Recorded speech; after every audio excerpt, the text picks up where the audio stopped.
Meus amigos, minhas amigas, muito bom dia a todos. Sejam bem-vindos.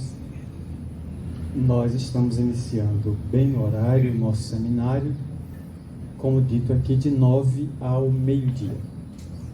Por volta de 10h30, 10h40, nós daremos um intervalo por recreio. Alguns dão chamado coffee break.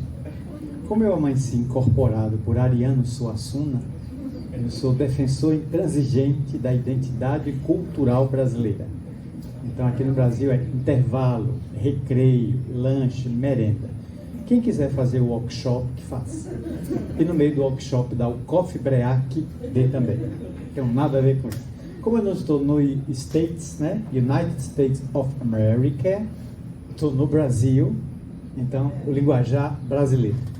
Então, 10h30, 10h40, daremos um intervalo por recreio, porque tem algumas coisas ali na lateral que precisam ser destruídas durante esse período do recreio. E nós temos que destruir aquele material que está ali nos olhando. Agora não. Então, dividido em duas partes, o seminário propõe uma exposição de 1h30 no máximo, dos 40 slides. Alguns são autoexplicativos, por isso vão ser rápidos, e intervalo. Voltamos às 11 horas para perguntas e respostas. Aí é a hora da interatividade. Então, durante o intervalo, ou durante a própria ministração do seminário, essa primeira parte, se você tiver dúvida, começarem a surgir questionamentos, perguntas, pega aí a caneta sua que você trouxe, o lápis, e já anota. Porque na segunda parte a gente recolhe as perguntas e respostas para trabalhar a parte de interatividade. Está sendo filmado porque depois vai para a internet. Então me dirijo também aos internautas que oportunamente terão acesso a esse seminário, a eles desejando voto de muita paz.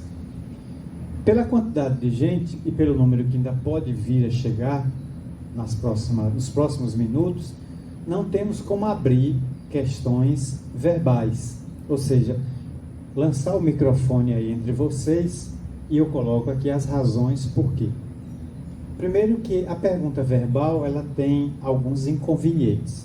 Há pessoas muito tímidas, que se você der o microfone para se manifestar em público, ela pensa logo em suicídio, Não queremos que ninguém se mate hoje, Tem gente extrovertida, que ao ver um microfone não faz uma pergunta, faz um discurso e uma dissertação sobre as 4 últimas reencarnações, o que pode demorar de 6 meses a 2 anos, e meio dia eu vou embora, eu nem posso ficar para ouvir todas as reencarnações da pessoa. Quando ela estiver na primeira, eu já estou indo embora. Então você tem inconveniente. Segundo mais inconveniente é que há pessoas que podem, por comportamento como é típico da própria pessoa, prolixidade e outros, ela faz uma metralhadora de perguntas, 1019 questões, que podem ser já reescrever o Livro dos Espíritos, parte 2, o Retorno de Jedi, o que é também um perigo, uma ofensa a Kardec, que já está escrito o Livro dos Espíritos, por incrível que pareça, já está há 165 anos. Então, a pessoa pode transformar isso aqui num pinga-fogo. Nós queremos apenas alertar, recordar, que no seminário nós temos que ter uma proposta pedagógica e uma linha, uma diretriz eminentemente didática. Se vamos abordar um livro, e está aqui o livro, inclusive está lá à venda, já estamos fazendo marketing, sotaque baiano do Pau da Lima. Então, o livro se encontra lá. Quem quiser, adquire depois para ler, reler, os que já leram. Então, é em cima desse livro. Então, o seminário, na parte das perguntas, deve estar com suas perguntas voltadas para esse livro. Coisa óbvia.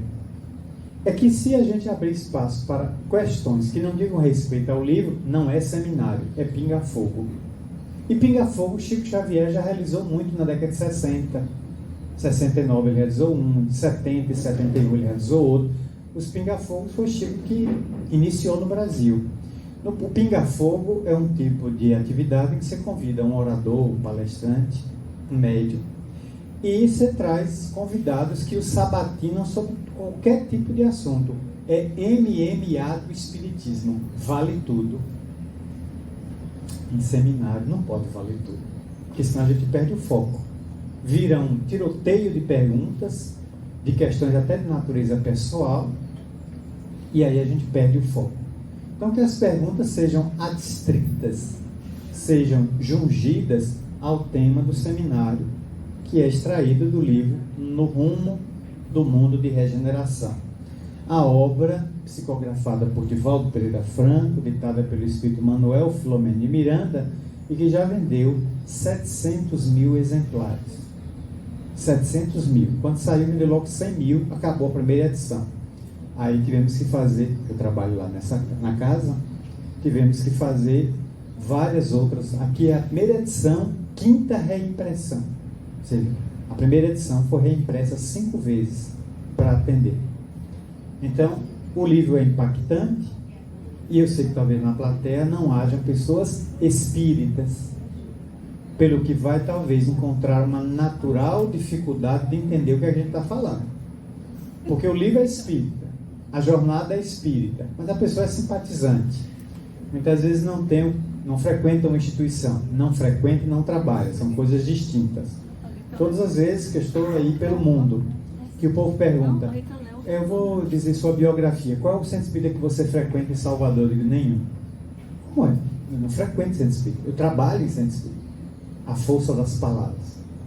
Frequenta é aquela pessoa que vai esporadicamente ao centro. Pode ir até semanalmente, mas não tem compromisso nem com a doutrina, nem com a casa. Nem com a causa, nem com a casa. A pessoa tem compromisso com suas conveniências pessoais. Sua dor, sua aflição, sua agonia. Ela quer resolver, por isso está indo. Não há crítica, eu estou fazendo aqui apenas um exame do tipo de público que frequenta a casa espírita. O trabalhador da casa espírita não vai à casa espírita como quem vai à Disneylândia ver o Pateta ou o Mickey. O trabalhador da casa espírita, ele vai à casa espírita para trabalhar. Como o evangélico vai assistir o culto com a Bíblia. Mas ele não tem compromisso com o culto. Tem compromisso com ele. Quem tem compromisso com o culto é o pastor, os presbíteros, os trabalhadores daquela instituição religiosa. Ele vai por assiduidade, por fidelidade e por outros motivos. O trabalhador espírita vai trabalhar. Ele não frequenta. Eu não frequento casa espírita há 40 anos. Eu trabalho em casa espírita há 40 anos. É diferente. Veja como as palavras têm força. Então é natural que muita gente não travou contato com esse livro. Não viu. Então, nós vamos mostrar mais ou menos uma sinopse ligeira da abordagem do livro para entrarmos no seminário, de modo a explorar alguns slides e irmos vendo pouco a pouco o modelo. Então, é um seminário de módulo único, esgota agora meio-dia e 5 no máximo, estaremos encerrando com uma meditação e sairemos para o almoço, que à noite tem nosso querido irmão que vai encerrar a jornada com a vibrante palestra que está sendo aguardada. Joana de Ângeles, espírito, pela mediunidade de Divaldo Pereira Franco, DPF, e estive com ele aqui em Santo Estevão, alguns anos atrás, já tem vários anos, quando foi realizada o movimento Você e a Paz. Tio Nilson ainda estava encarnado à época, veio também. Fizemos aqui o movimento, que o movimento Você e a Paz é um movimento não religioso. É coordenado por um espírita, mantido por uma instituição espírita, mas não tem conotação espírita, porque é realizado fora da instituição, em praça pública.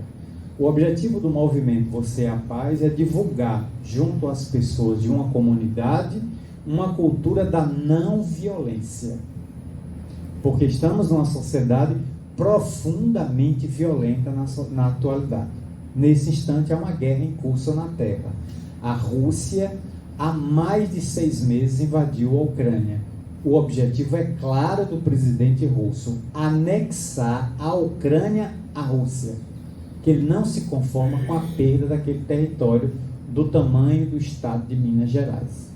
Ele quer aquele território anexado, tanto que já baixou decreto anexando. O que é que isso significa?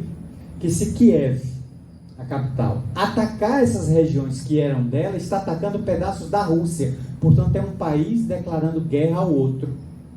Ele vai tomar como guerra e arrasa a Ucrânia. Você veja como é o jogo da política deste homem que é um verdadeiro psicopata. Literalmente um psicopata. Reencarnação talvez de um czar do passado, que sonha ainda em reconstruir o Império Russo do século XIX. Ele demonstra toda essa psicose dele de reunir, talvez vir a dominar o mundo. Quem sabe ser proclamado rei da Terra, né? Imperador do planeta Terra, depois conquistar o sistema solar, depois ele conquista a galáxia, e nós teremos que chamar os Jedis para combatê-lo, né? O lado escuro da força. Teremos que chamar o pequeno, né? Kenobi, para poder combater ele. Anakin Skywalker, para combater Darth Vader, o vilão. Vamos entrar nessa história, porque passa essa imagem realmente de um homem psicótico. Eu quero aquele território, vou anexar, nem que seja que eu mate até o último ucraniano.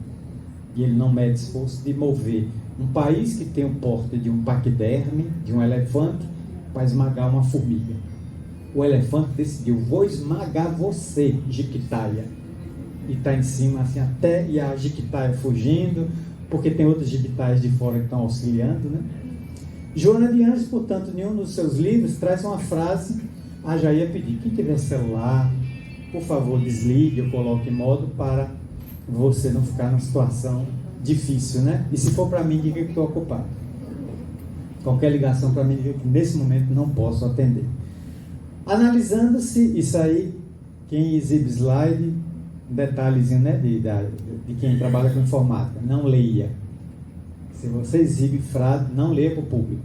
Você subestima a inteligência do público. O público sabe ler. Você pode comentar a frase, ler não, porque senão você subentende que você está dando aula, seminário para analfabetos. Veja como Joana coloca, não tem dúvida, a sociedade está enferma sob diversos aspectos. Qual aspecto que a gente quer estudar?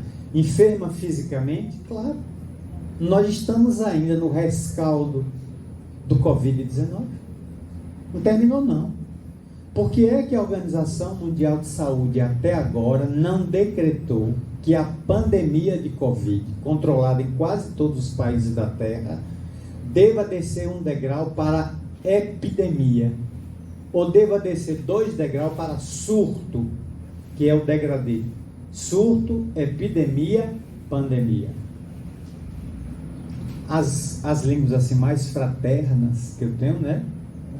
Os amigos de Salvador, não, ela não vai decretar por causa da venda de vacinas. Há um jogo das empresas que fabricam vacina. Se decretar o fim da pandemia para a epidemia, cai a compra de vacina. Você quebra um mercado que é um dos mais lucrativos da Terra. Qual é o mercado mais lucrativo da Terra? Lícito, petróleo. Depois, medicamento. Ilícito, drogas, armas, e vai por aí fora. Você tem um mercado branco e não pode ir no racismo. Até isso a gente tem que tomar cuidado. Já não posso chamar, me dê um prato de feijão preto. Você pode trazer um prato de feijão afrodescendente? E se eu digo preto, racista? Meu Deus, a gente está no mundo, olha o mundo doente, porque está todo mundo vigiando todo mundo. Antigamente a gente chamava, né, uma namorada, minha preta, né, minha nega linda, era uma expressão de carinho, ou ela dizia em relação a ele, meu preto, chame hoje, racista, terminado o namoro agora, quero divórcio, procure seu caminho. Então a gente não sabe mais como tratar as pessoas, porque está todo mundo armado, raramente amado. E a proposta de Jesus foi que vos ameis uns aos outros. Modificamos. Que vos armeis uns contra os outros. É a proposta do presente. Por isso Joana tem toda a razão. Não há dúvida de que a sociedade está enferma. A foto é de quê? do 11 de setembro. Quem está ardendo aí em chamas? World Trade Center. E a Estátua da Liberdade erguendo a tocha para contemplar uma Nova York naquele trágico 11 de setembro, 21 anos atrás, uma terça-feira, entre 8 da manhã, 8h30, o primeiro avião, e 10 horas, 10 e pouco o segundo. E eu estava no trabalho quando um funcionário foi me chamar, eu saí, fiquei assistindo 18 minutos e vi o segundo avião ao vivo entrar no meio do edifício. Rachou o edifício e ele desmoronou.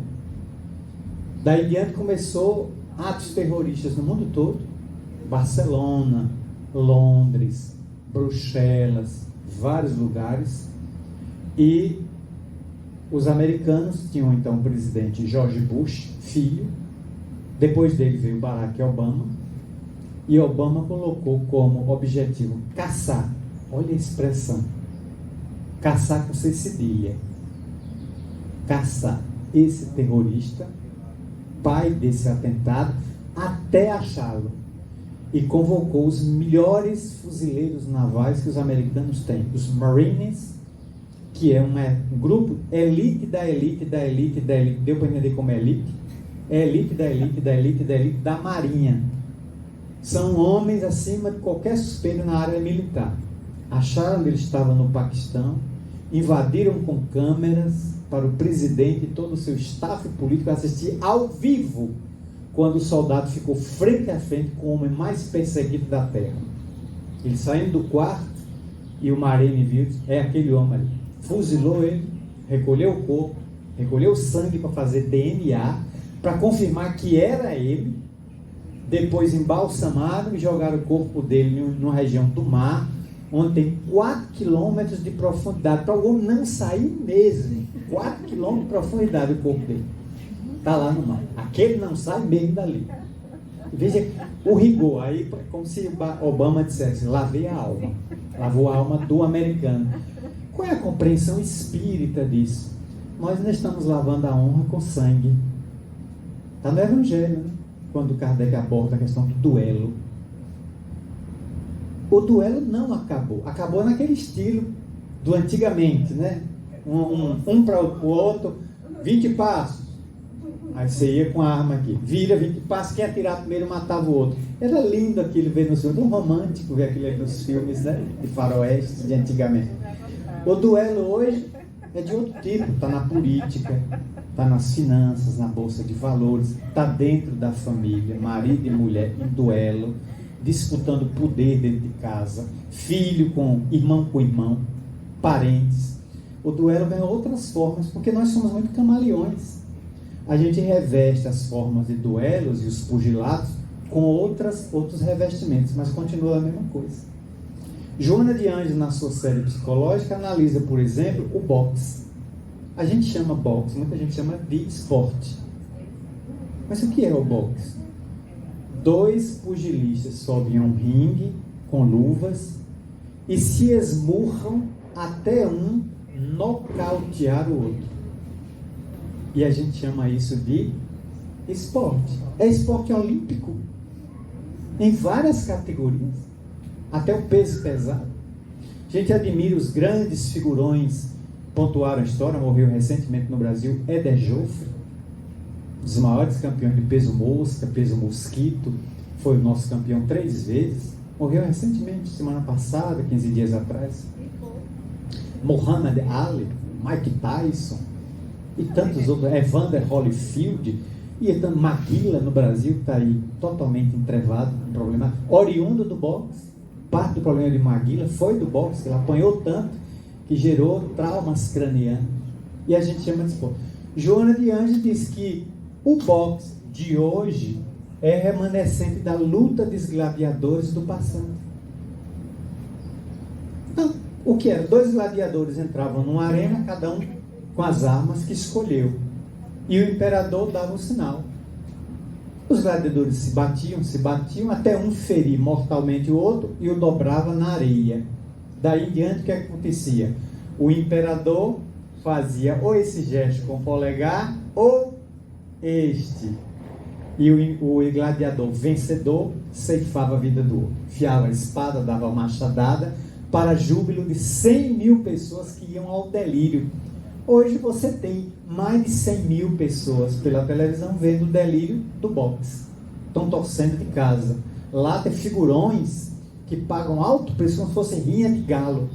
Você vai apostar em quem? Rapaz, naquele pugilista russo. Aquele dali é uma máquina de matar. Bota 100 mil dólares naquele homem. Aí ele vence. E aí? Venci. Mas venceu o quê? O que é que você venceu apostando no homem que derrubou o outro, esmagou o nariz, mandou ele para o hospital em estado de coma, com TCE, traumatismo crânio-encefálico, às vezes irrecuperável, alguns até morreram. Aí você ganhou o quê? 300 mil dólares? Ganhei esses 300 mil. Na luta de boxe, a gente aposta em cavalos. A rinha de galo, que é proibido no Brasil, há rinhas clandestinas, onde se coloca até pitbulls também, além de galo, um contra o outro. Você bota cães que se matam na ferocidade, um contra o outro, para júbilo do dono e diversão de pessoas que ficam assistindo um arrancar sangue do outro.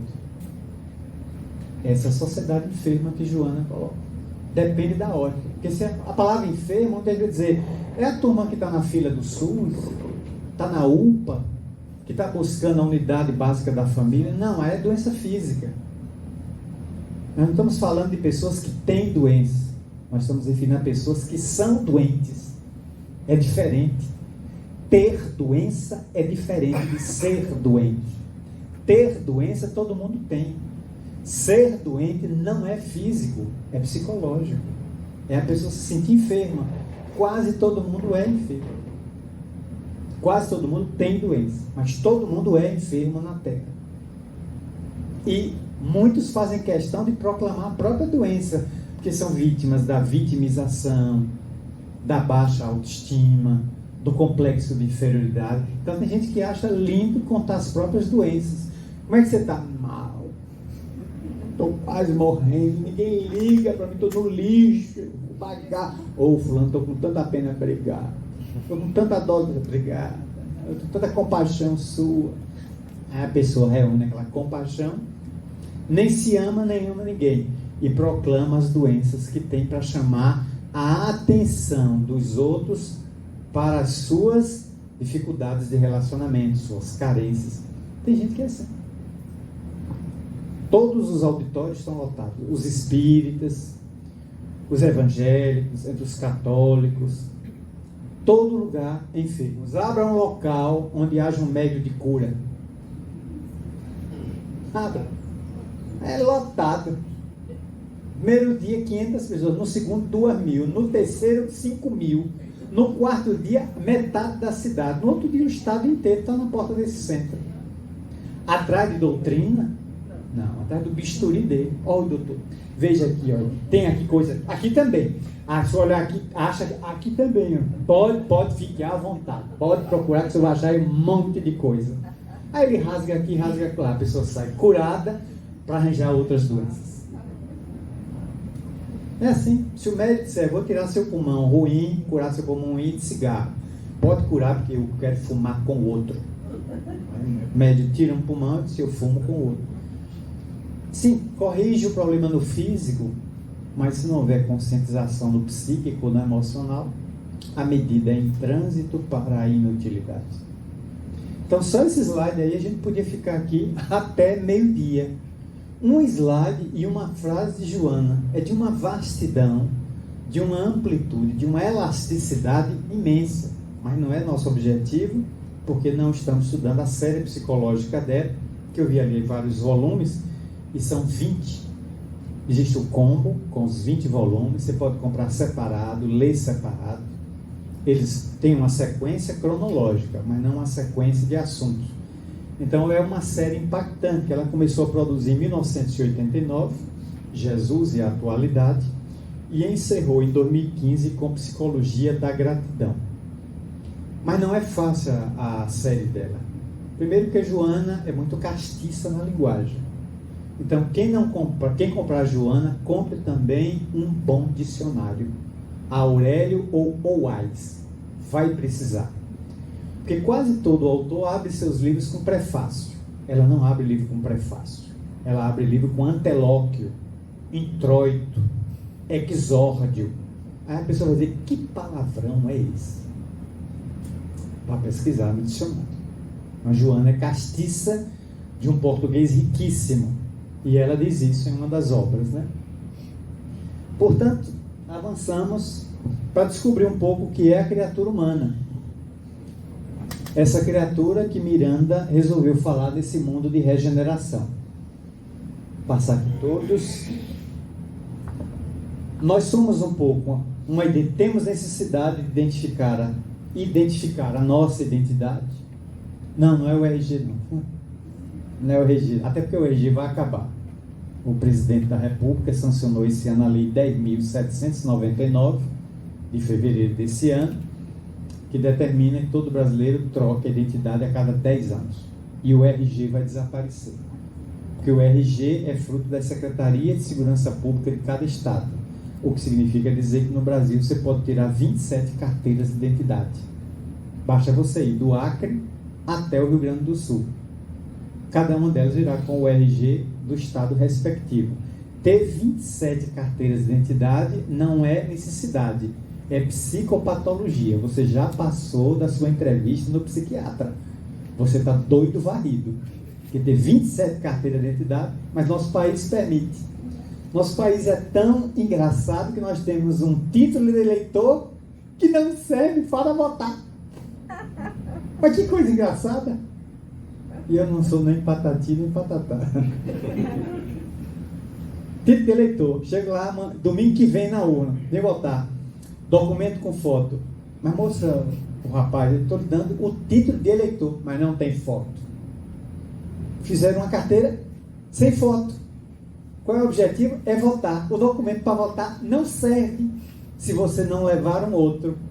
Se eu contar isso lá fora, na Europa, nos Estados Unidos, eles vão dizer, pai, você é engraçado. Você é comediante no Brasil? Rapaz, você é fantástico. Cada piada é mesmo. Vocês têm um documento para votar? É. Eu tenho que apresentar qualquer outro. É uma coisa louca, né? Parece que não tem gente lá por detrás disso que pense no ridículo a que está se expondo. Mas é o Estado. É o Estado, através dos seus prepostos, que se expõe ao ridículo. Se tivesse uma pessoa com sensatez, fazer uma carteira sem foto para votar, que não serve para votar, peraí, é descer o nível demais. Vamos melhorar isso aqui, mas não tem. E hoje em dia temos uma crise de identidade. Qual é a minha identidade? Não sei, porque eu estou muito revestido de persona, de máscaras sociais. Eu navegando na internet sou o quê? Internauta. Entrei num banco. Correntista. Vou votar. Eleitor. Ah, você fez medicina? CREMEB, né? Ah, você fez dentista? CROBA. Não, advogado? OAB. Você está andando na rua? Transeunte. Foi atropelado? Ah, vítima, tadinho. Presunto. Morreu? Defunto. Entrou no supermercado? Cliente. Então o que é que você é? Um RG, um CPF. Há juízes, eu convivo com eles há 26 anos, há juízes e desembargadores que são reconhecidos somente pelos títulos, né? Excelência, meritíssimo, doutor. A pessoa não tem nome. Doutor, olha, doutor, excelência, tudo bem? Qual o nome da excelência? Você não sabe. E nem pode pronunciar, porque alguns tomam como ofensa. Você chamar pelo nome, respeito, viu? Sou tal autoridade. Você sabe com quem está falando?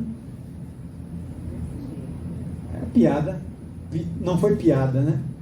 É um assunto da época do apagão aéreo. Lembra da época do apagão aéreo? Falta de voo no Brasil, aquela crise terrível, 3, 4 anos atrás. E de repente, você tem um homem no aeroporto de Guarulhos, São Paulo, que disse à aeromoça da TAM: eu tenho que entrar naquele avião para ir para casa. E a fila enorme, a moça disse: mas o senhor fique na fila.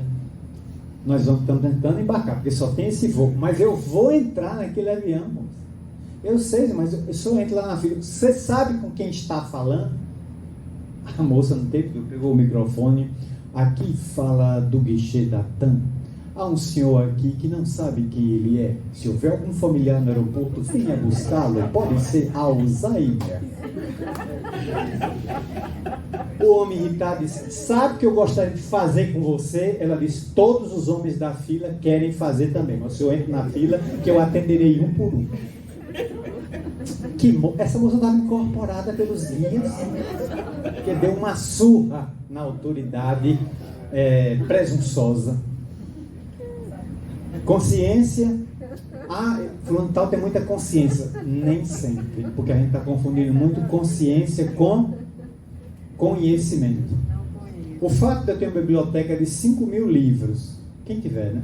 Eu estou dando como exemplo. 5.000 livros, você leu tudo, apenas pode provar que você é culto. Leu bastante. Não quer dizer que você tem consciência. Consciência, deveríamos pesquisar um pequeno livrinho, estou dando dicas de bibliografia. Um pequeno livrinho de Pedro Ouspensky, né? A psicologia possível ao homem, né? Então, essa psicologia possível ao homem de Pedro Ouspensky, editora Pensamento, ele fala que consciência é uma tomada de si próprio, de si mesmo. Você sabe quem você é, o que você pode, o que você não pode, o que você deve e do que não deve. Isso é consciência. Conhecimento é acúmulo de conhecimento. É acúmulo de cultura. Então, tem muito cavalo cheio de conhecimento, diplomas na parede. Se você encostar, ele dá um coice. É um cavalo culto. CC. Cavalo culto. Tem gente com consciência sem muito conhecimento. Você tem as duas situações. É saber o que é que você pode e o que você não pode fazer na vida. Quando agir, quando não agir. Porque a maioria das pessoas hoje em dia está usando muito essa coisa: eu reajo logo. Reação é típica dos irracionais. E a pessoa diz isso com a maior serenidade. Aí eu reajo logo. Bicho. É bicho. Bicho é que reage. Todo bicho reage. Ele está na fase instintiva, irracional. O ser humano deveria: eu ajo depois de pensar nas consequências do que é que eu vou fazer. Raramente a pessoa faz isso. O sangue enerva, sobe, a pessoa toma. Depois que toma a decisão, faz a loucura. Ai, meu Deus, se eu tivesse parado 5 minutos para pensar, não estaria agora me lamentando pelo resto da vida. Aí você vê essa corrida armamentista no país, né? Todo mundo querendo comprar arma, todo mundo querendo ficar armado pelo incentivo de algumas autoridades, a chamada bancada da bala. Temos uma bancada no Congresso da bala, ou seja, favorecer, desmontar o estatuto do desarmamento, para que você tenha arma em casa. Você tem que se defender do bandido. Aí o bandido mata você e pega as suas armas. Você acaba indiretamente armando o banditismo da rua, porque a arma acaba caindo na facção podre da sociedade. Aí ele vai andar com a arma que você comprou para se defender. Qual é a arma do cristão? Será que Jesus, se vivesse hoje, incentivaria a andarmos armados ou buscando nos amar? É preciso ver, né? Que cristianismo é esse que está aí na Terra? É esse cristianismo meio estranho. Tanto que Arnold Toynbee, o grande historiador inglês, afirmou no Brasil, quando nos visitou aqui na década de 70, ele já desencarnou. Arnold Toynbee afirmou de que hoje temos um novo fenômeno social. Já na década de 70, 50 anos atrás, está nascendo na Terra o materialismo religioso. Poxa, as religiões estão falando de transcendência ou de imanência? Estão falando mais de imanência do que de transcendência. Elas estão pregando mais que você se dê bem na Terra e depois você compra o reino dos céus, do que você se prepare para o reino dos céus. Porque o que você vê, grande parte das religiões, na opulência dos seus líderes, tupidos de dinheiro em paraísos fiscais, desvios dos dízimos, os abusos na área de pedofilia, os escândalos financeiros dentro de regiões religiosas. de instituições religiosas. Então a religião perdeu o foco. Não, a religião nunca perdeu o foco. Foram os religiosos que perderam o foco. Quando ele diz assim, o Estado mata, o que mata são os prepostos do Estado, que decidem que a pessoa deve ser eliminada, porque ela é irrecuperável. Quando o Estado diz que uma pessoa é recuperável, é porque o Estado reconhece a sua falência. Não tem condições de recuperar aquela pessoa, supostamente irrecuperável. Eu estive em Oslo, na Noruega, 22 dias depois que aquele psicopata, Ering, não sei o que, Ering, que é o primeiro nome, mas gravei o nome dele no segundo, ele parou um furgão no centro de Oslo. Saiu do furgão, trancou, e dentro do furgão tinha bombas caseiras feitas com fertilizantes, que ele tinha comprado meses antes. Ele foi para longe e, por um comando de celular, ele acionou. O furgão explodiu e peças do furgão, como parafusos e arruelas, foram projetadas a mais de 150 metros. Teve gente que ficou cega em escritório, porque estava olhando pela vidraça, os parafusos vieram voando, cegou a pessoa. A pessoa não morreu, mas perdeu a vista. 8 pessoas ele matou ali. A polícia se concentrou naquela explosão, um atentado terrorista, mas ele saiu de Oslo e foi para a ilha de Toia, uma ilha vizinha a Oslo, que é uma ilha. E nessa ilha, em que a juventude fazia acampamento de verão, ele, com um rifle de mira telescópica, matou mais 65 jovens. Ao final do dia, ele tinha matado 76 pessoas. Foi preso e a Noruega modificou seu Código Penal para permitir a instalação de pena de prisão perpétua.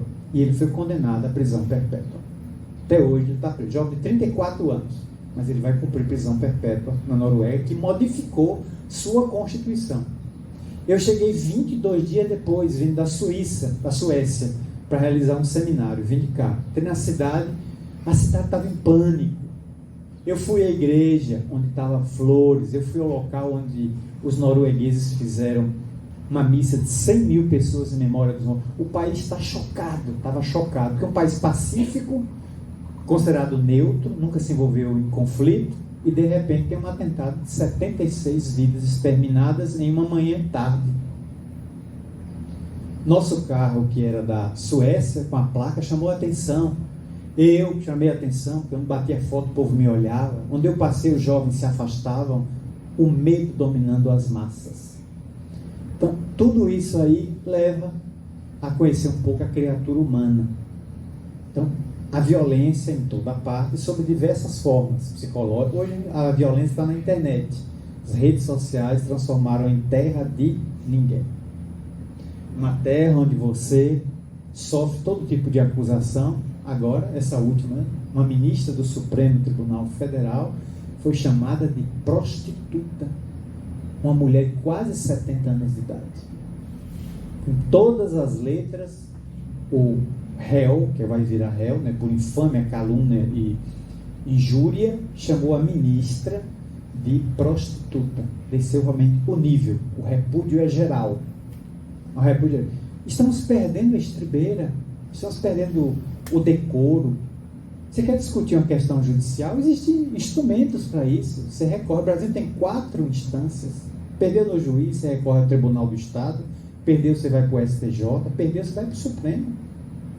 Não é em outros países só tem 2, não. O Brasil tem 4 instâncias para você recorrer de uma decisão. Se você desce o nível, você perdeu a razão. Mesmo se você tiver razão, agora você não tem mais. Porque você se valeu de expressões cabeludas de baixo calão. Vindo de um homem que estava querendo se projetar como presidente da República, candidato, com um presidente desse, quem é que precisa de espírito obsessor? Vejam aí o que é a criatura humana buscando sua individualidade e não ser entendido como a massa. Ah, mas todo mundo faz assim. Mas eu não sou todo mundo. Eu estou no meio de todo mundo, mas eu não sou todo mundo. Não sou Maria, vai com as outras. Eu tenho minha opinião própria. Você veja o que é que nós temos que ter. Uma opinião própria que não seja agressiva. E hoje em dia, ouvir uma opinião contrária está uma dificuldade. E quando o outro chega com opinião B, C, D, diferente da sua, o indivíduo levanta a voz, começa a falar mais alto, que teve situações que eu disse, você vai me engolir? A pessoa parou e disse, porque você se levantou da cadeira com tamanho ímpio, que quase você quebra a mesa, a cadeira, e eu estou achando que você é canibal, antropófago, agora você vai partir para cima de mim e comer. Nem vale a pena, só tem osso, meu filho. Se eu tivesse alguma carninha para você roer, fazer um guisado, não. Bom, já que não há clima, não há clima, você não consegue ouvir uma opinião contrária à sua com respeito. Você precisa ler Rousseau, né? Jean-Jacques Rousseau. Ou foi Voltaire, não sei se foi Voltaire, foi Rousseau, um deles.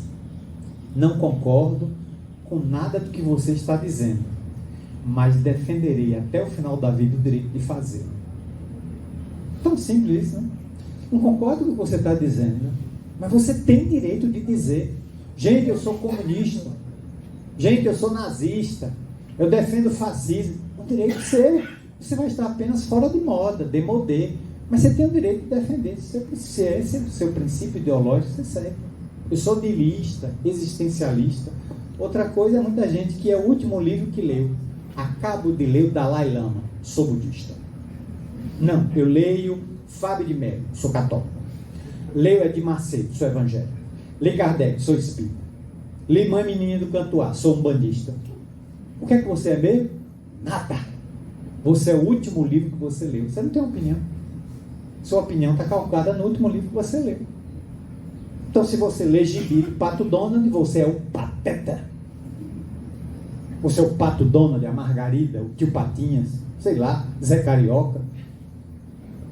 A pessoa que não tem opinião, não. A gente pode e deve ler tudo para ter uma cultura vasta. Até porque no Espiritismo a recomendação é amai-vos, eis o primeiro mandamento. O segundo, instruí-vos. Está lá, capítulo 6 do Evangelho do Espiritismo. Então o Espírito de Verdade constatou que a gente tem uma cultura deficiente. A gente não lê muito. Veja, o alemão lê 13 livros por ano, o francês lê 12, o americano lê 9, o brasileiro lê 1,8 livros, dados da Bienal do Livro do Ibirapuera em São Paulo, Bienal Internacional do Livro. 1,2, o brasileiro lê um livro e o outro ele lê só a orelha, é o oitavo. Lê a orelha, já sei, no final da novela, eles se casaram e são felizes para sempre. O livro é de tragédia. Não lê. É frequente se levantar o livro, até proposta, só para quem leu. Estou lendo. Vejo ali algumas almas penadas ali atrás, das que leram, o restante. Quase ninguém leu. Eu já li 5 vezes. Então, nada, não se sintam afetados, não. É natural. O livro é recente, né? O que é que o livro conta? O livro conta os bastidores da Covid. Esse é o livro que aborda os bastidores da Covid-19 no mundo espiritual. É o olhar de lá para cá. Não, o olhar daqui a gente já sabe. Sobretudo no Brasil, onde já sepultamos 684 mil pessoas. Em números redondos, eu não tenho dúvida em fechar em 700 mil. Porque muita gente deve ter morrido de Covid e não foi catalogada. Vamos fechar logo a conta. 700 mil vidas no Brasil. E essa briga vem desde março do ano 2020, quando começamos uma briga ideológica. Não fique em casa, vai todo mundo trabalhar. Medicamento para Covid, tome remédio de lombriga. Como é o nome do troço? Ivermectina. Fui ler a bula, comprei uma caixa. Comprei a caixa, fui ler a bula. Procurei a palavra Covid em toda a bula. E aí está sendo filmado. E eu não tenho medo de dizer essas coisas, não. Quero nem saber depois quem vai me criticar. Mas a ivermectina não serve para Covid. A menos que a pessoa me chame de analfabeto. Eu tenho 2 títulos universitários. Sou bacharel em Direito e professor de História. Então não sou burro para não saber ler uma bula. A bula diz claramente que é para verminose, inclusive de cavalo. Ela foi criada com o nome de Ivermec, para inicialmente dar ruminantes de grande porte, cavalo, boi, vaca. Depois se descobriu que o princípio ativo limpava também os intestinos humanos. Aí foi atenuado, porque a dose de cavalo é para cavalo, para ser humano foi menor, e ela ganhou o nome comercial de ivermectina. E a Covid é uma doença dos pulmões. Então você está limpando o intestino, mas o vidro está lá em cima e diz: joia, meu filho, eu quero fazer a bagaceira aqui em cima, pode limpar aí os intestinos, que eu vou matar é aqui em cima. O pulmão está lá em cima, o intestino está aqui embaixo. Mas saiu essa divulgação e o outro, hidroxicloroquina. Para que é que serve? Doenças autoimunes, entre os quais o lúpus e também a malária. E aí? Aí eu vou tomar a medicação que reconhecidamente a OMS condenou, a Anvisa no Brasil, a FDA americana condenou, todos os grandes organismos condenaram. Mas foi uma disputa ideológica nesse país. Amigos meus, viajei com uma moça dentro de um ônibus, de Salvador a Juazeiro. A moça, eu tomei não sei quantas caixas da ivermectina, só pude dizer, seu intestino está absolutamente saudável. Eu não sei os pulmões, moça. Aí eu dei uma aula dentro do ônibus, ela regalou os olhos. O senhor é médico? Não, mas já fui enfermeiro, já fui farmacêutico, já vendi caixão de defunto. Eu tive um monte de profissão na vida. Como vendedor de caixão de defunto, meu lema era muito claro. É caixão a prazo, morte à vista. Vendi horrores, nunca tive uma reclamação. Nunca. Todo caixão de defunto que eu vendi, nunca um utilitário veio reclamar depois. É tiro e queda aquele produto. Gostou mesmo o comprador. Ela me olhou, começando com ela até Senhor do Bonfim. Quando eu vim a Salvador com uma caixa da ivermectina, aí apresentei a meu médico do tribunal, o Dr. Leônidas Rosa, digo aqui o nome dele, excelente médico espírita. E aí Leônidas disse: Marcelo, tome para verminose 2 cápsulas, de acordo com o peso, né? Cada comprimido para 20 quilos. Tome 2 cápsulas, seu peso, 3, na cartela que vem de 4. Então você vê isso claramente. Por isso eu vou para as fases etapas da vida biológica que a gente atravessa, né? Olha aí. A gente nasce para o mundo. Para nós espírita, renasce. Quando me pergunta, você nasceu onde? Eu digo, não sei não. Porque eu nasci quando Deus me fez. Eu não tenho uma data desse nascimento divino. Sim, mas nessa encarnação, eu renasci de Juazeiro. Aí é diferente. Eu emprego a terminologia espírita mesmo, né? Eu renasci no norte da Bahia.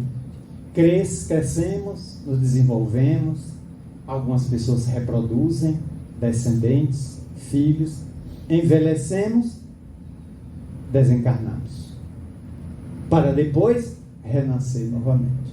É o ciclo que está no dome de Kardec, né? Nascer, viver, crescer, morrer, progredir sempre. Tal é a lei. Mais ou menos nesses termos. Esse é o ciclo que a gente faz. Então Miranda foi investigar isso também no mundo espiritual, do ponto de vista dos bastidores, de como a enfermidade nasceu. E ele coloca que foi em setembro de 19, ele não diz a data, Divaldo revelou isso em palestra que estava presente. Em setembro de 19, quando foi que o primeiro registro teve? 31 de dezembro de 19, na China, na cidade de Wuhan. Explodiu ali. O Brasil nem se falava disso aqui. A expressão não era nem Covid, era coronavírus. Eu então ouvi um telejornal que viu os dois debatedores. Coronavírus. Eu disse, que coisa é essa? Explodiu na China. É um vírus chinês, lá deve ficar. Pelos controles rígidos do governo chinês em relação à mídia e à doença. Até hoje a China tem quarentenas violentas, condenadas pela própria Organização Mundial de Saúde. Porque quando o chinês diz segrega numa cidade, segrega mesmo. A cidade fica fechada 40 dias, você não sai nem de casa, sob pena de prisão. Lá, a quarentena é braba mesmo. Xi Jinping joga duro. E aí eu via falar, de repente, espalhou para a Europa. Meu alerta pessoal foi, vai chegar aqui. Do jeito que a gente tem as fronteiras frágeis, frouxas, o vírus está vindo para a América do Sul. De repente chega um homem em São Paulo, ali por volta de fevereiro, fim de fevereiro, doente de Milão. Espalha em São Paulo, e aqui o clima quente, sem cuidados, álcool aqui a gente não usa por fora, a gente usa por dentro, o tempo todo no álcool. E aí, o vírus tomou conta, quando olhou, a gente estava em último lugar, encostamos em segundo. Primeiro, os Estados Unidos perdeu mais de 1 milhão de habitantes. As covas nos Estados Unidos eram aquelas coisas monstruosas, no atacado. Sepultavam-se corpos um em cima do outro, porque tinha que enterrar rapidamente. Aqui a gente ficou em segundo lugar durante muito tempo, até a Rússia conferir melhor seus dados, a Índia também, mas nós ficamos em segundo. 700 mil mortos no Brasil. Então Miranda foi investigar isso no mundo espiritual, dizendo que em setembro de 19, 4 meses antes, no mundo espiritual, que cerca a Terra, onde tem muitas colônias e cidades, soaram clarins. Aquelas cornetas que avisam de perigo, que avisam de tsunami, de tragédia. No Brasil seria mantida pela Defesa Civil, em outros países são bombeiros, forças armadas, outros órgãos. Mas soa para alertar você de perigo, terremoto, maremoto, tsunami. Então o mundo espiritual inteiro nas colônias da Terra soaram clarins. Então o mundo espiritual já sabia da tragédia, sem saber como ela seria. Está vindo aí uma expiação descendo a Terra. O alto avisou as colônias mais próximas da Terra. Aí todas as colônias começaram a se preparar. Miranda faz a narrativa, portanto, da preparação desses trabalhadores. Ele estava numa equipe de 50 pessoas. Esses 50 foram divididos em subgrupos, como se fosse 5 de 10. Cada um deles iria atuar numa capital do país. Os grupos se prepararam para atuar na desencarnação em massa que ia haver. E o Brasil teve dias de 4.200 pessoas desencarnando num dia. No outro dia, 3.800, 3.500. Hoje, ontem deu 85 pessoas. Peguei o dado de ontem. 85 pessoas ontem. 6.700 casos registrados no Brasil. Que a gente sabe que não é esse número. É muito maior. Muita gente nem vai para o posto, se trata em casa. Está com Covid. Contamina a família toda e se trata em casa. Ao não chegar do posto, não chega nos dados oficiais. O número é muito maior. Então, os clarins, ao soar, alertaram que havia uma determinação superior para a Terra ser visitada por um flagelo natural.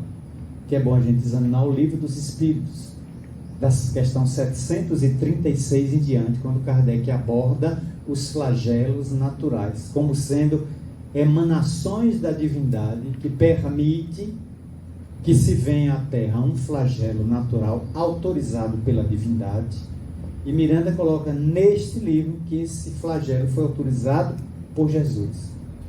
Ou seja, diante do caos moral, ético-comportamental que a Terra vem atravessando ainda, a divindade não encontrou outro recurso a não ser mandar um chamamento à responsabilidade. Então Jesus autorizou a morte? Mas não existe morte. Jesus autorizou que 8 milhões de pessoas voltassem ao mundo espiritual mais cedo. Elas estão vivas, continuam vivendo, apenas seus corpos foram reduzidos a farrapos pela violência do vírus. Gente que morreu 3 dias depois de saber. Famílias inteiras aqui da Bahia, como eu peguei uma das histórias, numa cidade do interior, ali perto de Vitória da Conquista, a cidade, o pessoal se reuniu para comemorar os 50 anos de casamento. Marido e mulher e mais 7 filhos, 9 pessoas. Hoje está reduzido a 3 filhos. A Covid levou 6 pessoas da família. marido, mulher, pai, mãe e mais vários irmãos. Porque um deles se reuniram na comemoração e tinha alguém contaminado. Passou por todo mundo, ausência de vacina, de imunizantes. E aí, 7 pessoas da família partiram. Eles tiraram foto com os 9 e depois tiraram foto só com os 3 que sobreviveram. Família devastada. Então, é um momento de solidariedade. A gente passou a desenvolver solidariedade. Mesmo com máscara, que tem um sentido psicológico. Por que a máscara ali, né? Tapar a boca? Porque ele está falando muito. A gente precisa agora ter aquele padrão de comportamento de Pandora. Aquele planeta do filme Avatar. Eu vejo você. É a tônica do filme, né? É um sentido psicológico profundo, porque tem muita gente que está encarnada, mas está invisível socialmente. Os invisíveis sociais. A pessoa transita dali para lá, mas não é visto. Com a máscara agora eu estou mais calado e vendo o outro. Porque o Covid é extremamente democrático. Ele entrou em cobertura, entrou em palafita, ele foi no morro, ele matou em minha casa, minha vida, matou na rua, matou rico, pobre, branco, negro, velho, novo. Ele é democrático. Semana passada, tem um mês, eu recebi um telefonema do Aedes aegypti, que tem meu WhatsApp. O mosquito me mandou o WhatsApp. Marcel, eu estou depressiva. Eu digo, mas dona Mosquita, por quê? Tenho 3 filhos para criar, Marcelo. Não tenho marido. Zika, chikungunya e dengue, os 3 filhos dela. E eu não aguento mais trabalho remoto.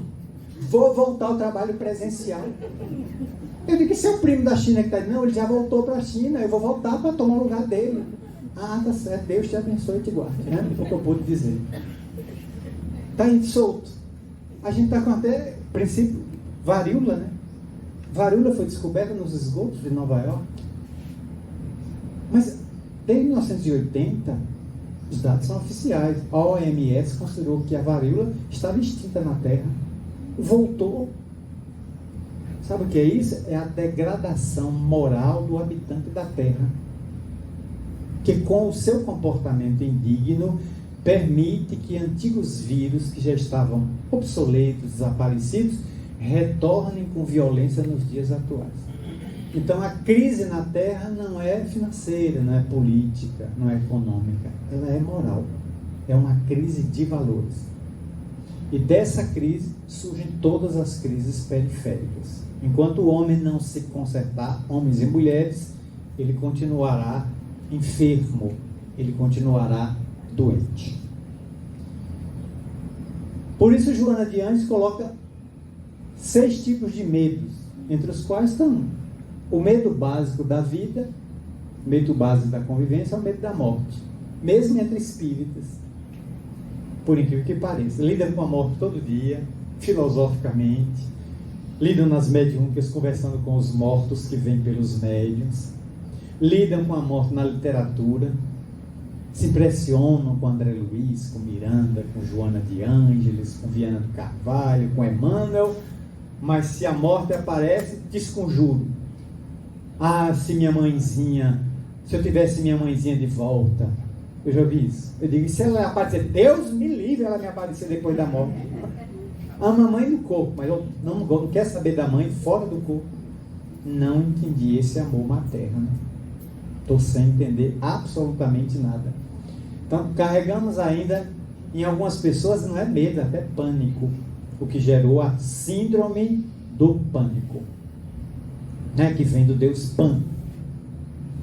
O pânico vem de Pan, que era o Deus que assustou, um Deus, um menino, um moleque, que morava na floresta das Arcádia, na Grécia, e a brincadeira principal dele era apavorar os lenhadores gritando. Ele soltava gritos quando a pessoa estava distraída e gerava medo, de onde vem a palavra pânico.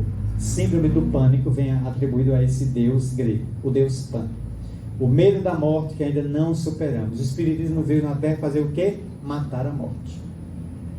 Foi esse o objetivo, também entre outros do Espiritismo, matar a morte, dizer que ela não existe, porque os que foram estão vivos no além, prosseguem vivendo e vão reencarnar oportunamente, se não forem para outros mundos, ou inferiores ou superiores.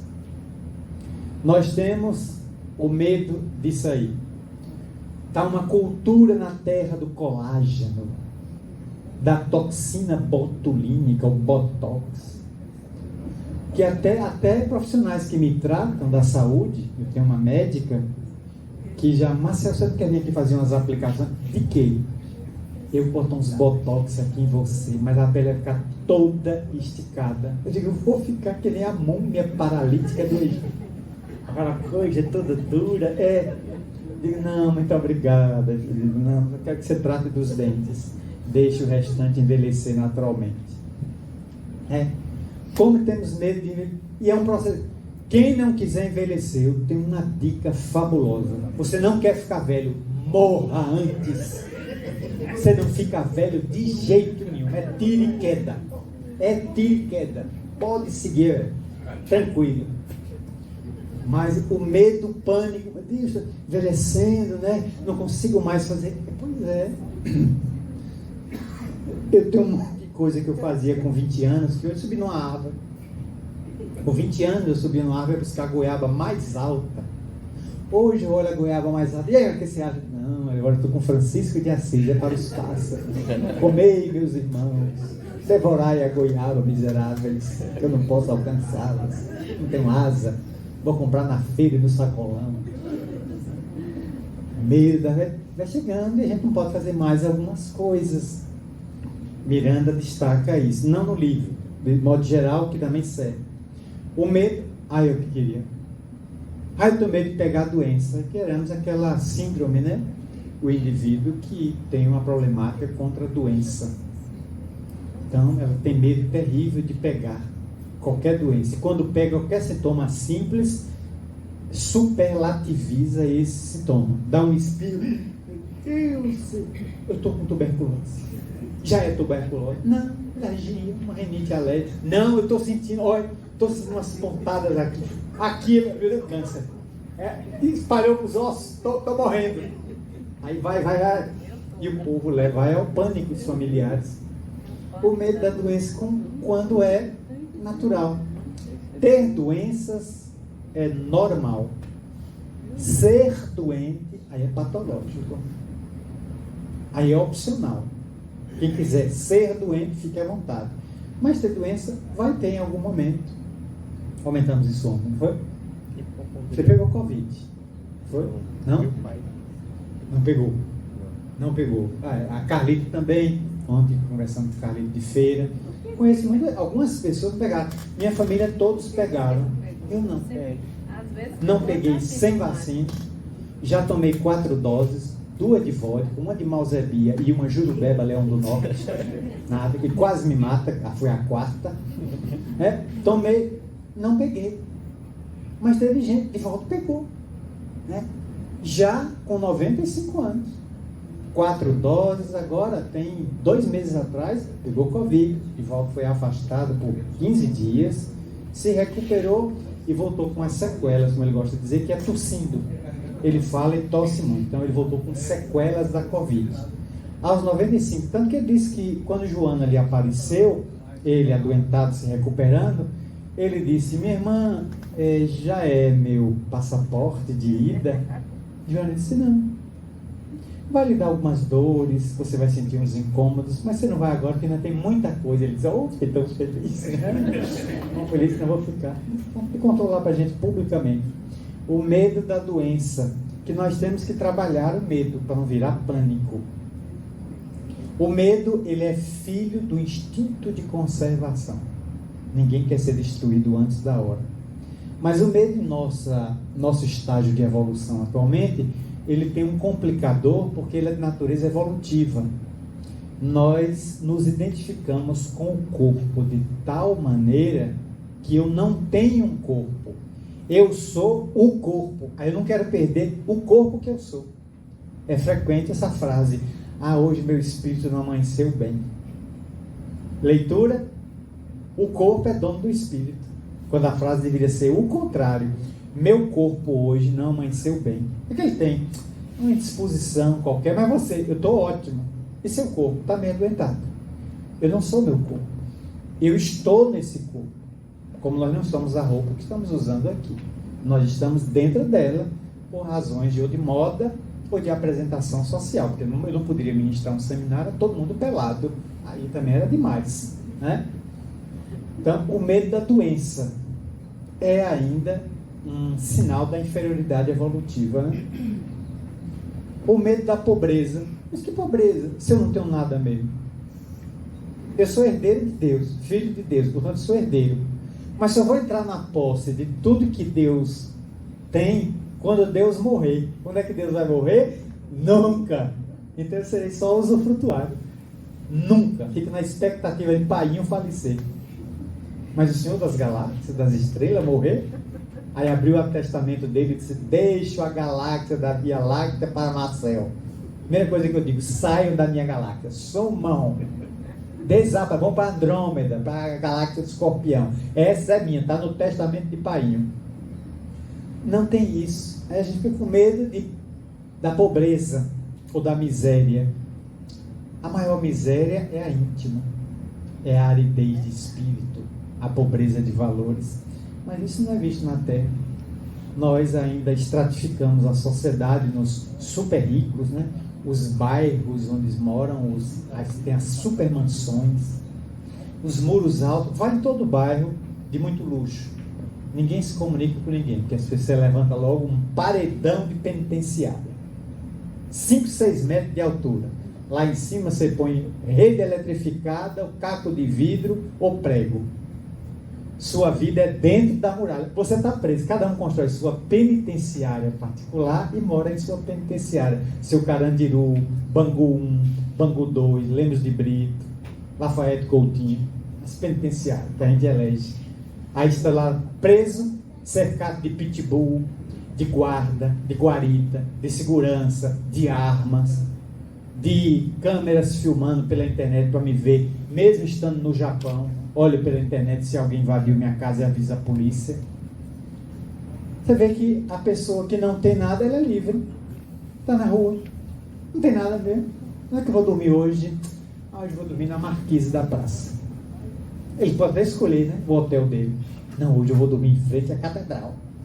Amanhã, no fórum. Não, amanhã na porta do INSS. Na beira do rio, da lagoa. Ele escolhe, não, o outro tem que se trancar e depois levantar. Minutos depois se deitou. Será que eu fechei a porta da cozinha? Vai lá e confere. Está fechado. Volta.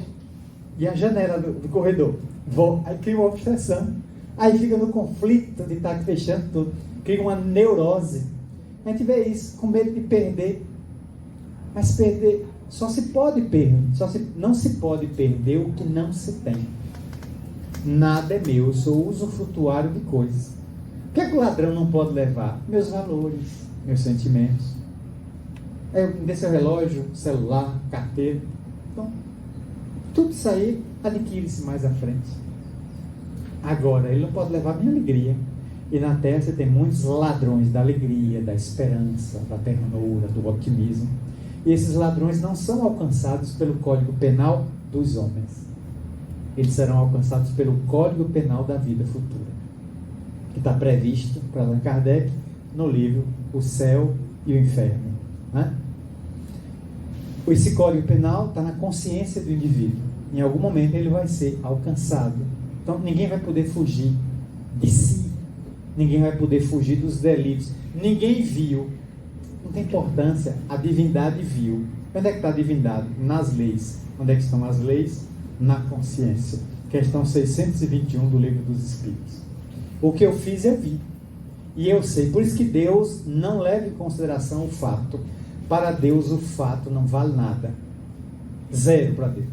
Deus leva 100% em consideração a intenção com que você faz o fato. E a intenção é subjetiva. Só a lei divina pode perscrutar a intenção. Quem analisa o fato são as leis humanas. A lei humana vê. Você furtou esse celular. Aí apura que você estava sozinho na sala. Você foi visto entrando. Saiu rapidamente. Presume-se que você furtou. Porque ninguém prova inocência. Só se prova culpa. Inocência se presume. Por isso que a Constituição brasileira tem presunção de inocência. Você é inocente até prova em contrário. Isso é um princípio do direito. A lei divina também vai. Mas a lei divina vai buscar na consciência onde os fatos estão registrados com as intenções que moveram o fato. E Deus pega a intenção. O fato em si não quer dizer nada. É o uso do livre-arbítrio, que é a prerrogativa que Ele nos deu de fazer o que bem quer. Agora responde pelo que fez. Medo da crítica. Toda pessoa que publica páginas, mensagens, é alvo de crítica. Político, então. A pessoa entra na política e vai exercer seu mandato vereador, estadual, federal, senador, governador, seja o que for. Lógico que vai ter uma parte da população que o apoia e uma parte que critica. Não, eu não sei lidar com a crítica. Não entre na política, você vai se dar mal. Você não sabe lidar com o adverso. Na política é a arte de ser agulha num tecido. Costura, costura, costura, faz acordo, contenta um, contenta outro, mas objetivando o bem público, a ética, a conduta. Está difícil a gente achar hoje. Aparecendo Diógenes, o pai da cultura cínica, da escola cínica da filosofia grega, né? Que era uma escola filosófica, esqueço a palavra cinismo com o conteúdo que tem hoje, o significado, não é isso não, cara de pau e outras coisas, expressões, cínico, não. A cultura cínica de Diógenes, que morava em Corinto, era: você quer ser feliz? Não tinha nada. Acabou. A cultura de Diógenes é essa. E ele não tinha nada, ele tinha uma casa onde ele morava, debaixo de uma árvore, e ele vivia nu, pelado, mais nada, ele vivia peladão, que nem Adão, resgatou o princípio de Adão. Aí um dia lá foi quem foi visitá-lo, que era admirador da cultura dele, Alexandre Magno, Alexandre da Macedônia, um dos reis mais poderosos do passado, que só viveu 40 anos de idade, depois morreu de febre. Alexandre era admirador de Diógenes. E Diógenes está na casa dele sentado, tomando um banho de sol pela manhã, porque ele gostava de um bronze. Estava se bronzeando quando chegou um emissário: Diógenes, eu sou prefeito de Corinto. Pois não. Alexandre Magno está com suas galeras no Golfo de Corinto e mandou um emissário dizer que você fosse a bordo para vê-lo, porque ele veio especialmente à Grécia para vê-lo. E se eu não for? Ele destrói Corinto, Diógenes.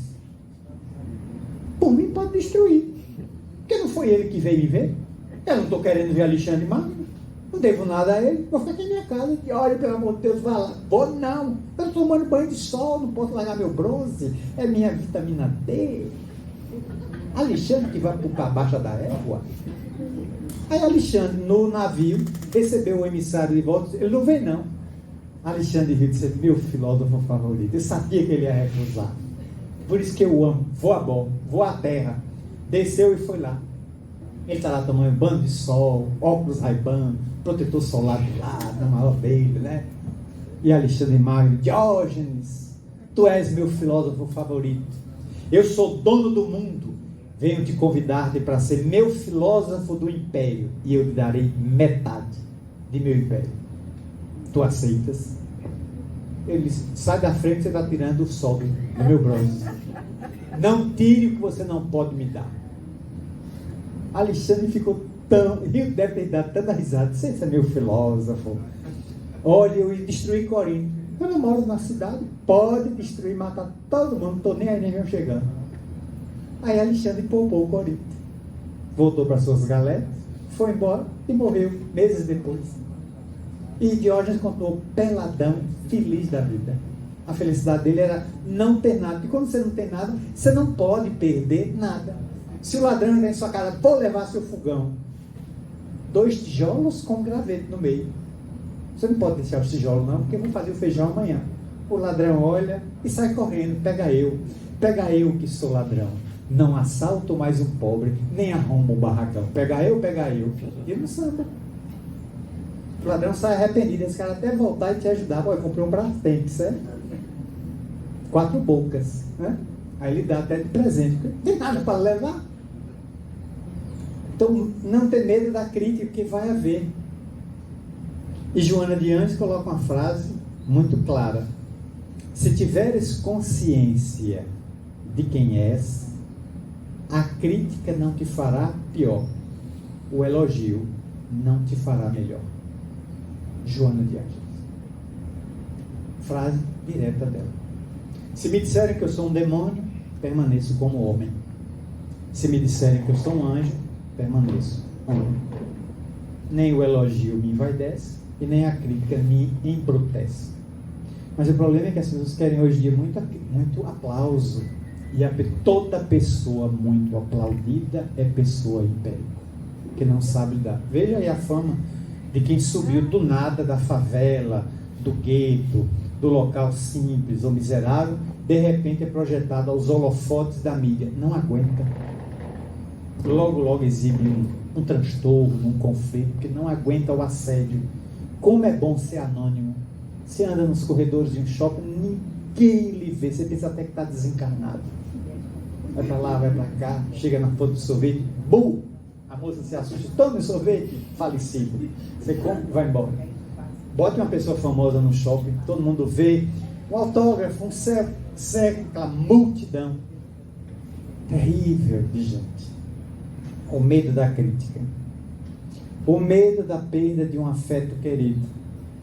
Sexto medo que nós temos, né? Mas perda? Que perda? Eu perdi minha mãe, perdi meu pai. E eles eram seus? Não. Ninguém é dono de ninguém, pelo menos a Lei Áurea decretou há 130 e tantos anos atrás que os escravos estão livres. No Brasil, durante 388 anos, gente era dono de gente. Eu tenho 300 escravos na minha fazenda. São meus, eu posso vendê-los. Porque eles não são gente, eles são coisas. Com a Lei Áurea isso acabou. Não importa a cor, gente é gente. Então, como é que eu posso perder? A perda ainda é a frase típica do nosso processo antropossócio-psicológico primitivo na área da posse. Fulano de tal é minha, fulano de tal é meu. Eu não tenho nem filho, nenhum de nós pode ter filhos. Só quem pode ter filho é Deus. Porque eu faço o corpo da criança. A essência da criança não é minha. E para Deus não é importante o corpo. É como se fosse o uniforme do soldado. O general não se preocupa com o uniforme do soldado. O general se preocupa com o soldado. Que o uniforme, se a guerra lhe estragar, o exército me dá outro.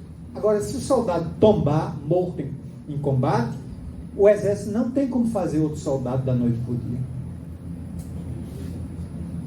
Mas a gente não entendeu isso ainda. Aí, o cemitério, a necrópole, ainda é um ambiente de dor, de luto, porque a gente diz a perda do marido, a perda da mulher.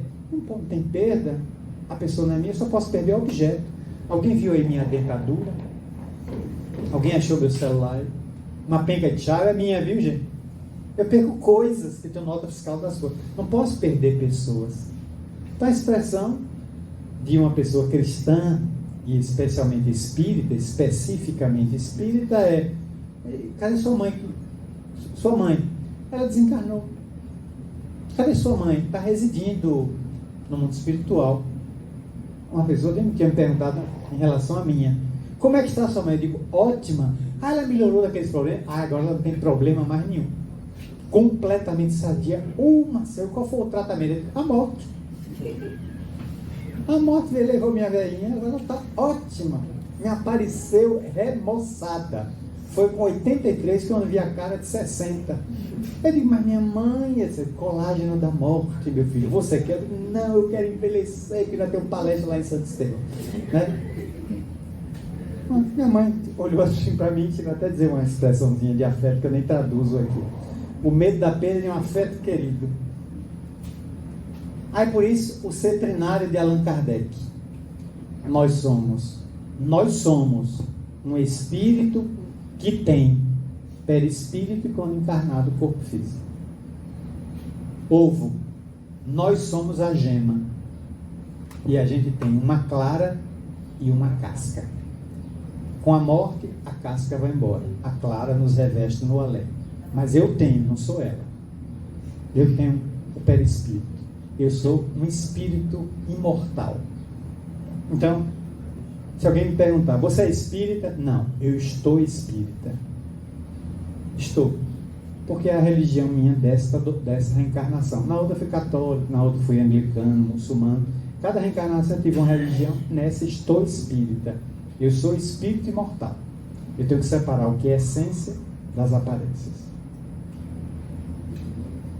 Eu vou avançar para não ficar com isso aqui, porque são paradigmas muito demorados e não temos mais tempo. É o paradigma espírita. Nos bastidores da Covid, Miranda relata no livro a interferência dos espíritos no amparo, no auxílio, a quem se contaminou e aqueles que iriam desencarnar vítimas da enfermidade devastadora. Então foram feitos hospitais de campanha, depois dos clarins, foram montados hospitais de campanha no mundo espiritual para ir recolhendo. Nós, há um ano e meio atrás, fomos levados pela benfeitora Marta a um desses hospitais do mundo espiritual, onde me impressionou muito. Era um hospital de campanha bem grande, com aquelas macas, uma ao lado da outra, tudo branquinha, e ali espíritos recém-desencarnados vítimas de Covid. Ela me levou, eu fiquei ali por perto, e ela se enturmou com as enfermeiras e foi atender alguns casos. E eu fiquei parado só assistindo, ela não me permitiu transitar entre os que dormiam.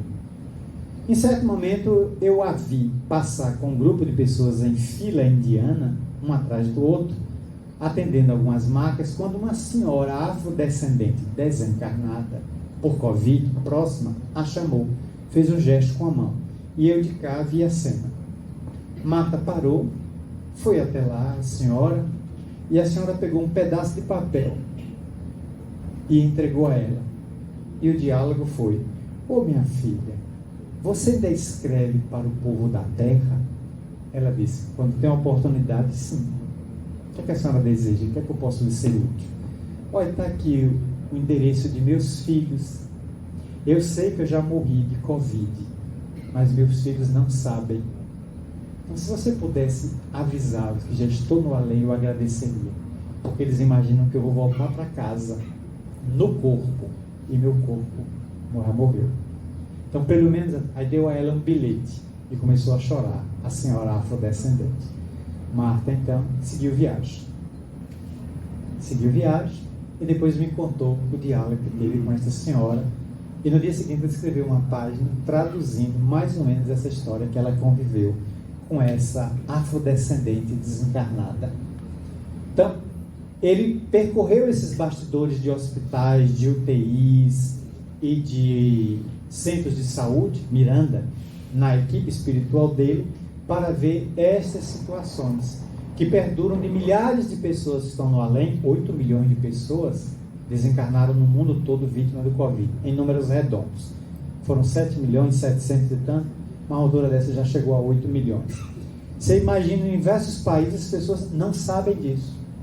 Muita gente partiu e ainda não recebeu o esclarecimento de que não está mais na Terra, no corpo físico. Na Terra está, não está mais no corpo físico. E é preciso paciência para ir despertando essa pessoa lentamente. Utilidade do Espiritismo em nossa vida, né? Está aí as várias utilidades que o Espiritismo tem. Vencer o predomínio da matéria, coloquei as questões lá. Temos que sublimar, transcender o ego, eliminar o desconhecimento das leis de Deus, porque as leis da terra a gente conhece. Vocês sabiam que o Brasil tem 2 milhões e 500 mil leis municipais, estaduais e federais?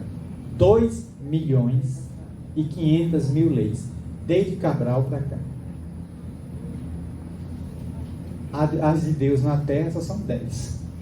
Você perguntar a muita gente, quais são? A pessoa não sabe 10.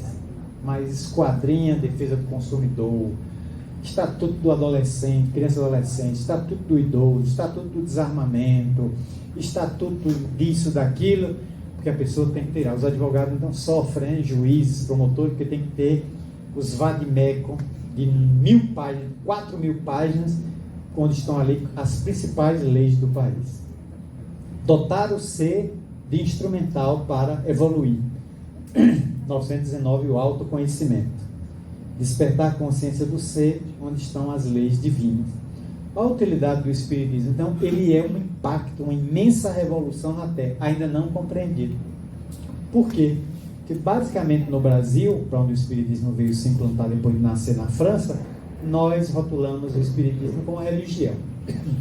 E parou aí. Aí virou religião. Frequentamos o centro como se fosse uma igreja. O passe substitui a bênção. A água magnetizada está no lugar da água benta. A sessão doutrinária está no lugar da missa. O obsessor é o substituto do Satanás.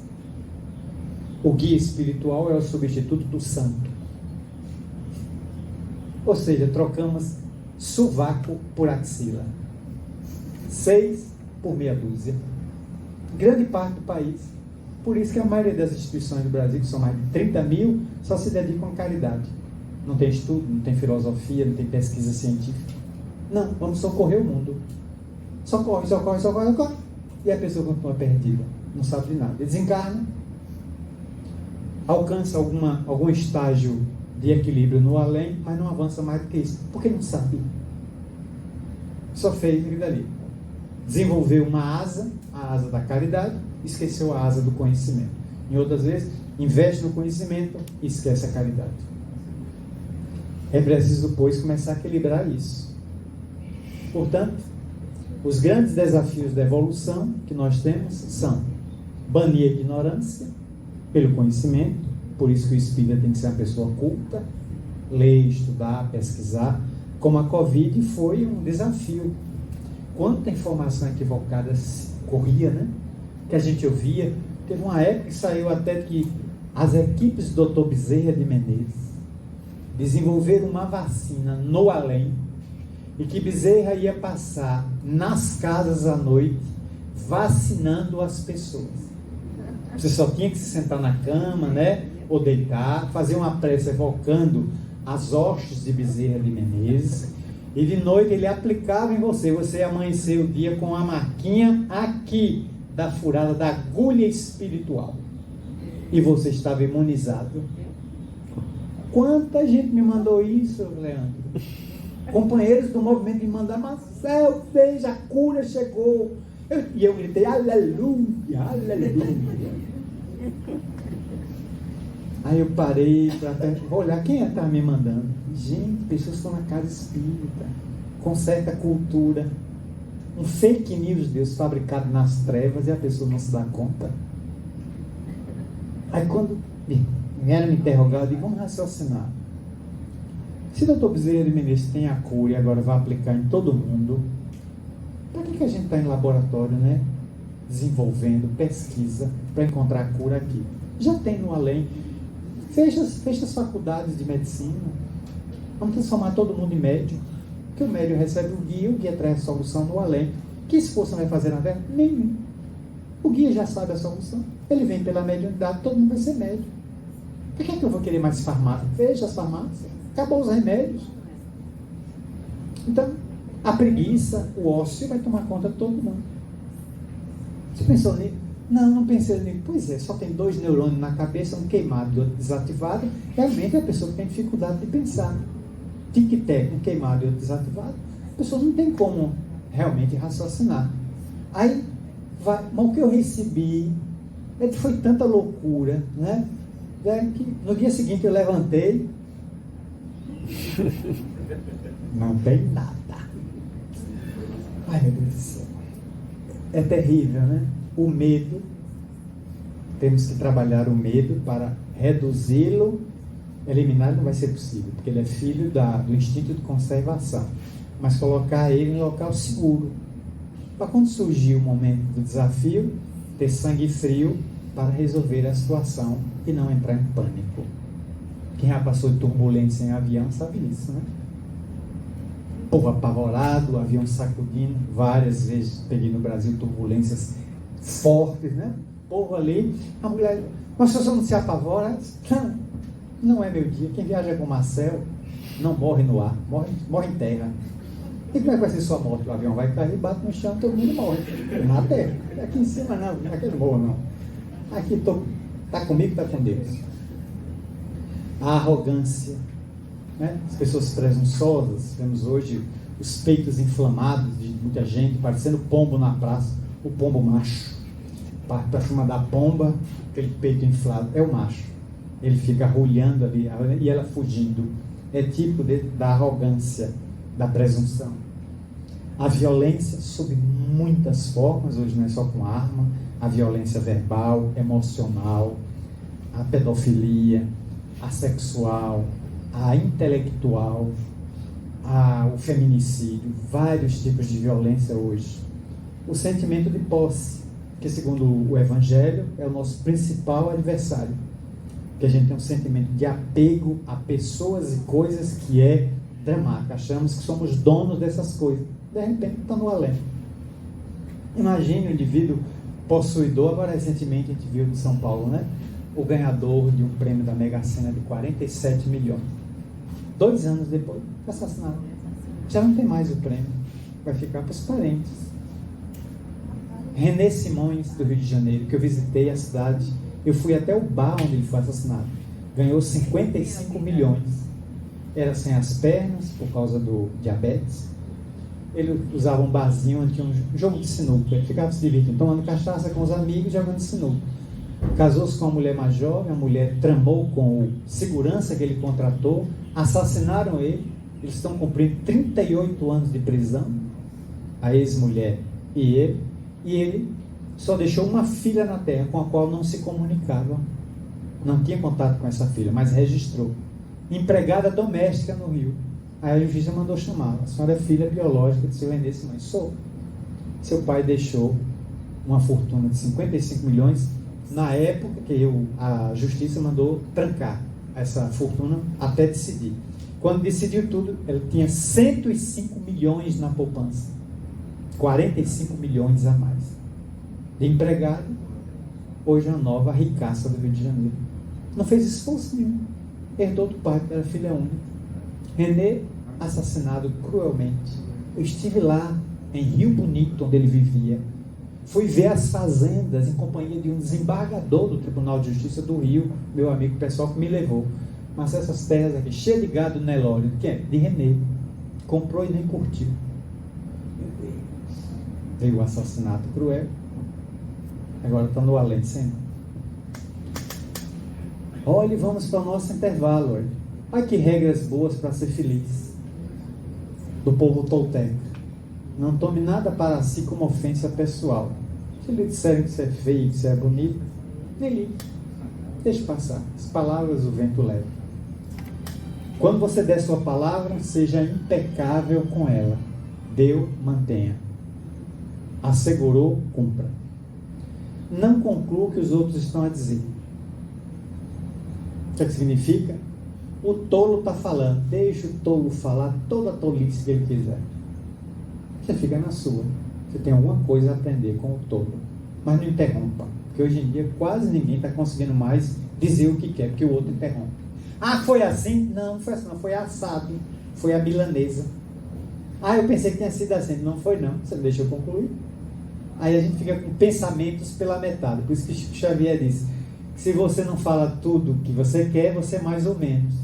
O outro escuta mais ou menos. O outro vê mais ou menos. Por isso que a sociedade é sempre mais ou menos. Chico Xavier deixou essa coisa. Tudo que você fizer, faça bem feito. Então, cuide da saúde mental, moral, emocional. Por isso, atendendo os trabalhadores do movimento espírita, quem cuida do cuidador? O trabalhador que atende os outros. De repente ele fica doente, obsessão, Covid. Ele pega uma fascinação, penetra o escuro labirinto da fascinação, uma subjugação, um transtorno. Quem vai cuidar dele? O médico cardiologista tem problema no coração. Ele mesmo se trata ou ele vai se tratar com outro cardiologista? O cabeleireiro faz o cabelo de todo mundo, mas na hora de fazer o seu, ele confia o seu próprio cabelo a outro colega. Não tem como ele fazer do dele, pode fazer mal feito. Ele se senta como cliente na cadeira. O dentista cuida do dente de todo mundo. Mas na hora que está na sua dor, ele vai para a cadeira de um odontólogo colega. Pois é, a gente tem que pensar de como cuidar do cuidador, porque agora estamos vivendo um desafio, já vamos encerrar. Com a virtualidade predominando no nosso movimento, muita gente em casa se acomodou e não quer voltar à casa espírita presencialmente. Olha o problema aí. O que antes era solução virou problema. Kardec previu isso no Livro dos Espíritos. O que no momento de sua evolução é uma ferramenta boa, em outro momento atravanca a sua evolução. Você tem que descartar. Mas aqui foi bom. Foi, meu filho. Foi é passado. Nesse momento, essa ferramenta não serve para esse momento evolutivo. Descarte. Aí vem o problema nosso do apego. Então, a ferramenta virtual, excelente. A gente ficou em casa e assistiu palestra da cama, com o tablet segurando. Se o palestrante era diazepam, assistia e morria, dormia. O palestrante tinha que ser bom para manter o indivíduo acordado, porque assistia na cama. Agora, não há mais justificativa para se ficar em casa, porque a Covid praticamente no Brasil foi eliminada. Os índices aí são muito pequenos. Estamos praticamente num surto de Covid no Brasil. Vacinas à disposição. Aí o indivíduo está em casa querendo o sistema híbrido, porque está com medo de ir ao centro espírita. Ué, mas é o desfalque do trabalhador. É o trabalhador que se recusa a ir à oficina onde é operário. Mas eu não tenho outro operário para botar no seu lugar. A casa é só de poucos trabalhadores. Você aplicava passe, você era o médico, você era o tesoureiro, fazia evangelizar. Aí você se recusa a ir. Sim, quem cuida das crianças? Bote outro. Que outro? Desencarnado, pediu os espíritos para se materializarem. Se materialize, Sheila, para dar aula para as crianças. Não dá, meu filho. É você, só tem você como evangelizador. Você fica em casa aguardando uma tecnologia que a gente não tem. Porque qual é a casa espírita que dispõe de tecnologia? Não está conseguindo pagar suas contas? Tem cara que está fechando porque não pagou água, não pagou luz, não pagou internet. A casa está caindo aos pedaços depois de 2 anos e 8 meses fechado. Não tem condição de fazer reforma. E o trabalhador está em casa com medo de enfrentar. Mas o Covid, aí meu filho, sai e se exponha. Se tiver que pegar, pega. De volta pegou, está vivo. Outros pegaram, sobreviveram. Alguns foram embora. Sueli Calda-Chuva pegou, foi. E será que Sueli está no além reclamando? Porque voltou para o além. Era o momento de Sueli voltar. A contribuição dela tinha sido dada. O alto considerou que era hora de Sueli Calda-Chuva, minha grande amiga, 30 anos de amizade com Sueli, voltou ao além. Outros ficaram, é porque tem coisa para fazer aqui na Terra.